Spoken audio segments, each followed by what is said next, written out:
दोस्तों आज की वीडियो में चैट जीपीटी के मेमोरी फीचर के बारे में हम बात करने वाले हैं। तो इसका मेमोरी फीचर कैसे आप यूज़ कर सकते हैं और चैट जीपीटी से बेटर रिस्पांस और आप बेटर कॉन्टेक्स्ट के ज़रिए आप अच्छे से अच्छे जो जानकारी है वो निकाल सकते हैं और एक कहे कि पूरा फुल इंटेलिजेंस इसका यूज़ कर पाएंगे।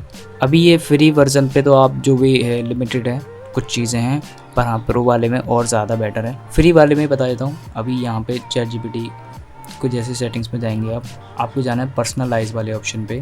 पर्सनलाइज में जैसे जाएंगे तो आपको यहाँ पे और ऑप्शंस मिल जाएंगे। तो देखो इसमें आपको एक कस्टम इंस्ट्रक्शन का मिलता है और एक मिलता है मेमोरी फीचर। बाय डिफ़ॉल्ट अगर ऑन नहीं है तो आप इसको ऑन कर लीजिए।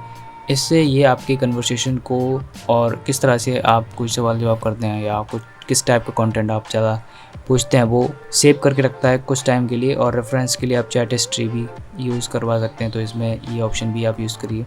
तो इससे और ज़्यादा बेटर ये पुराने डेटा से भी आपके समझ सकता है कि आप क्या इसको बताना चाह रहे हैं। ठीक है, नेक्स्ट यहाँ पे एक और ऑप्शन है कस्टम इंस्ट्रक्शन। तो ये भी अच्छा है। यहाँ पे आप सिंपल जब चैट जीपीटी को आप इसमें बताएंगे तो आपको किस नाम से आपको बुलाना है वो आप डाल सकते हो इसमें। फिर अगर आप क्या कोई प्रोफेशन है इंजीनियर स्टूडेंट, तो चलो जैसे कि इंजीनियर, तो इसमें इंजीनियर डाल सकते हैं। ठीक है, इंजीनियरिंग है, या फिर आप इसमें डॉक्टर हैं तो डॉक्टर अपने अकॉर्डिंग वैसे डाल सकते हैं, या फिर आप स्टूडेंट ही हो तो स्टूडेंट डाल सकते हैं। ठीक है, इसमें आप कोई और फील्ड से भी अगर आप हो, ठीक है, लॉयर या कोई भी चीज़, तो वो उसमें डाल सकते हैं। और फिर आप इसमें बता सकते हैं कि चैट जीपीटी को किस तरह की पर्सनैलिटी से जैसे बिहेव करना है, तो आप इसमें सेलेक्ट कर सकते हो कैसे आप समझना चाहो।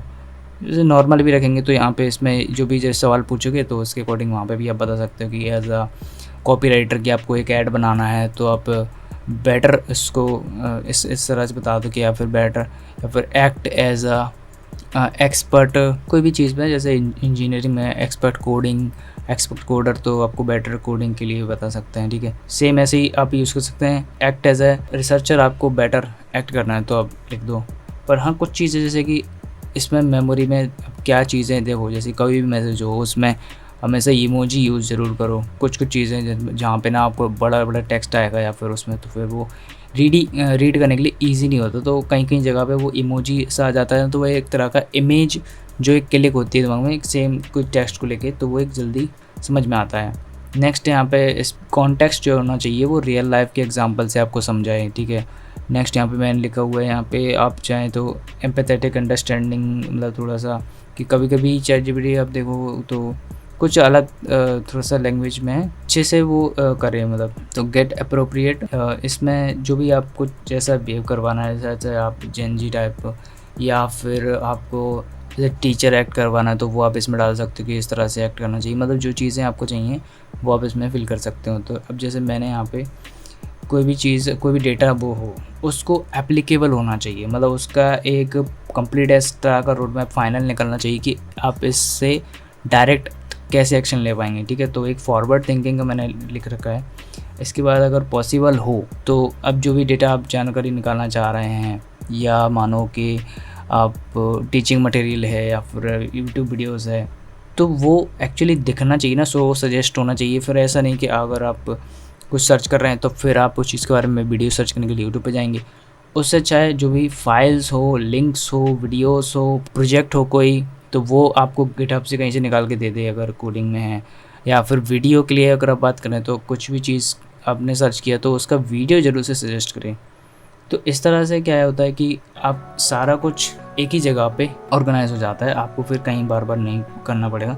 इसके बाद अगर देखो मैंने एक अलग से लाइन लिख रखी है, अगर कोडिंग है तो उसमें कोड को फाइंड करे, बग्स को फाइंड एंड फिक्स कोड। ठीक है, फाइंड बग्स डाल देता हूँ एक्स्ट्रा, बाकी ये समझ लेता है। ठीक है, कोड में फिक्स करना है और इसको पूरा बेटर बनाना है, यूआई बेस्ड भी, और लॉजिक जो होना चाहिए वो अच्छा होना चाहिए, उस पर फोकस करना है। इस तरह से आप कोई भी एक कंप्लीट, आप इसमें चाहे इन्वर्टेड कोमा दे दो तो यहाँ मैं डाल देता हूँ और ज़्यादा सही है। तो ये प्रॉपर एक मैसेज ना एक मेमोरी की तरह काम करता है, प्रॉम्प्ट की तरह, डिफ़ॉल्ट प्रॉम्प्ट। इसमें और भी चीज़ें हैं, नीचे से आप देख सकते हैं यहाँ पे किस तरह से एक्ट करना है। Gen Z, traditional, forward thinking, poetic, opinionated, humble, direct, pragmatic, out of the box, empathetic, मतलब और भी सारे आप हिंट ले सकते हो इस तरह से। और आप चाहें तो इस मेमोरी वाले सेक्शन को भी अब अपनी तरह से पहले लिख लो और उसको फिर रीडिज़ाइन करवा लो इसी से, ठीक है। फिर आप चीज़ में लास्ट में बता सकते हो anything ChatGPT should know about you interest, मतलब जो भी कुछ चीज़ जो आपको जाना चाहिए। जैसे कि मैं अपने यहाँ पे इंटरेस्ट थोड़ा सा अभी जो चीज़ पे काम कर रहा हूँ इस आईडी में मैंने वो चीज़ डाली हुई है। तो जैसे कि मैं अभी ऑटोमेशन सिस्टम या फिर MCP AI LLM इन पे काम कर रहा हूँ, विंडोज़ पे एंड्रॉयड ऑटोमेशन या फिर ऑब्सीडियन। तो जो जो चीज़ें हैं मुझे जैसे कि आइडिया के लिए किस तरह से सोचे, ठीक है, एक्शन क्विक एक्शन टेकर, मतलब कि लास्ट में जब वो चैट फिनिश हो तो मुझे डायरेक्ट एक एक्शन लेने वाली चीज़ वहाँ पे होना चाहिए। कोई लिंक हो, कोई प्रोजेक्ट फाइल हो, कोई वीडियो हो जिसको मैं डायरेक्टली जाके क्लिक करके वॉच कर सकूँ, ठीक है। तो वैसी कुछ चीज़, उससे आपका टाइम भी सेव होता है। और आप नीचे देखें एडवांस ऑप्शन एक मिल जाता है आपको, तो एडवांस ऑप्शन में जाएंगे तो इसमें आप कुछ चीज़ को चाहे बंद कर सकते हैं और ऑन भी कर सकते हैं। वैसे ये सभी ऑन रहते हैं, आप चाहे तो बंद करना हो तो बंद कर सकते हैं। जैसे कि वेब सर्च हो, वेब सर्च से आंसर चाहिए नहीं, या फिर कोड हो, या फिर कैनवास हो, जो फिर ये वॉइस का भी है, ठीक है।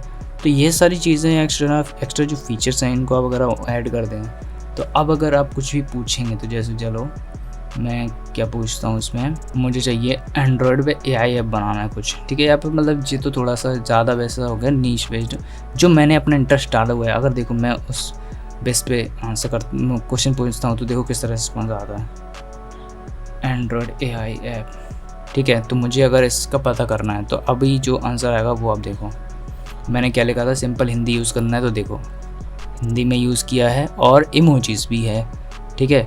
तो यहाँ फिर क्या है, इजी हो जाता है। अब ये चीज़ थोड़ा इंग्लिश में आएगी क्योंकि ये वर्ड और एंड्रॉयड ये सब कुछ इंग्लिश में ही है। तो अभी मैंने यहाँ पे ये चीज़ें नहीं बताई कि मुझे एंड्रॉयड पे ऐप बिल्ड करना तो है AI वाला, पर किसका यूज़ करके करना है। तो ये मैंने ऑलरेडी यहाँ पे डाला हुआ है कि मैं इस चीज़ों पे काम कर रहा हूँ। तो ये देखो यहाँ पे लोकल LLM जैसे MLC LLM GGUF models AI। अब ये जो मॉडल्स है ये इस तरह के मॉडल है, ये मोबाइल पे रन हो जाते हैं। और ये API यूज़ करने के लिए कह रहा है, क्लाउड API यूज़ कर लो, ठीक है। UI डिज़ाइन के लिए ये देखो मॉडर्न जेटपैक UI, ये सब इस तरह से यूज़ कर सकते हो। तो मैंने यहाँ पे क्या बोला, प्रोसेस, तो ये कंप्लीट प्रोसेस एक तरह से आ गया। अब फाइनल में जाके देखूँगा लास्ट में, तो देखो क्या होगा, एक कोड भी आ गया है मेरे पास, मतलब कोड नहीं, ये पूरा एक स्ट्रक्चर है कि आर्किटेक्चर की एक ऐप कैसा होगा, किस तरह से उसका आर्किटेक्चर होगा। लास्ट में मुझे क्या मिला है, लिंक्स। तो जैसे कि मैं क्लिक करूँगा तो देखो ये ओपन हो जाएगा, एंड्रॉयड स्टूडियो की वेबसाइट पहुँच जाएगा। तो ये है रिसोर्सेज, जो जैसे कि मैंने कहा था मुझे रिसोर्स चाहिए जो कि लिंक्स हो, वेबसाइट हो, वीडियो भी हो सकता था यहाँ पे। अगर मैं यहाँ पे देखो रेडी टू यूज़ कोटलिन का जो प्रोजेक्ट भी दे सकते हैं, तो मैंने यहाँ पे डाल रखा है अपने चैट में, मतलब मेमोरी में, कि मुझे प्रोजेक्ट भी या लिंक्स भी जो भी हो वो दो। अब जैसे कुछ भी मैं आउट ऑफ द बॉक्स, मतलब इस एंड्रॉयड वाली चीज़ से या टेक वाली चीज़ से नहीं पूछता हूँ जो कि मेरे इस चैट मेमोरी में नहीं है। तो जैसे अगर पूछा जाए न्यू इनोवेशंस 2025 के क्या हैं, ठीक है, तो ये उससे समझ जाएगा। वैसे वेब सर्च इनेबल है तो ये वेब सर्च करेगा पहले, ओके वेब सर्च हुआ। वेब सर्च के बाद ये देखो अब यहाँ पे क्या हुआ है, हिंदी में मैंने यहाँ पे नहीं बताया, तो ये चीज़ क्या हो रहा है कि पूरा कॉन्टेक्स्ट ये सारा भूल गया कि किस तरह से करना है। तो देखो सारे लिंक्स हैं और इंग्लिश है। अब मैं अगर इसमें कभी ऐसा होता है बार बार, तो जैसे अब हम अलग टॉपिक पे पूछते तो कभी कभी ऐसा होता है कि पूरा फुल इंग्लिश में आंसर आता है। तो देखो अगर मैंने हिंदी जोड़ दिया तो अब यहाँ पे इमोजी यूज़ करके भी आंसर आएगा। तो ये बिल्कुल कभी कभी कॉन्टेक्स्ट तो भूल ही जाता है, पर हाँ जब अब हम जैसे कि मुझे चाहिए कंप्लीट उस पर अगर मैं कोई एक टॉपिक को पकड़ूं जैसे कि 1, तो इसमें आप सिंपल 1 दे देंगे। तो देखो ये 1 वाली जो लाइन है ये वाली, ये इसको ले लेगा। ये देखो जैसे ही हमने 1 चुना तो एक कोई चीज़ को लेके आप देखो ये जनरेट किया हुआ, ये देखो हिंदी इमोजी यूज़ की हुई है और ये सारी चीज़ें पॉइंट बाई पॉइंट्स। और यहाँ पे भी लास्ट में क्या बताया है, AI smart home Android app idea, क्योंकि ये रिलेट कर रहा है जो मैंने मेमोरी में इसमें फीड किया हुआ है, ठीक है। तो ये ईजी हो जाता है और ज़्यादा आपको बेटर आउटपुट इसमें मिल पाएगा। सो गाइस ये था वीडियो, और भी बहुत सारी वीडियोज़ है चैनल पे, चाहिए वॉच करिए। मिलते हैं नेक्स्ट वीडियो में। Thanks for watching.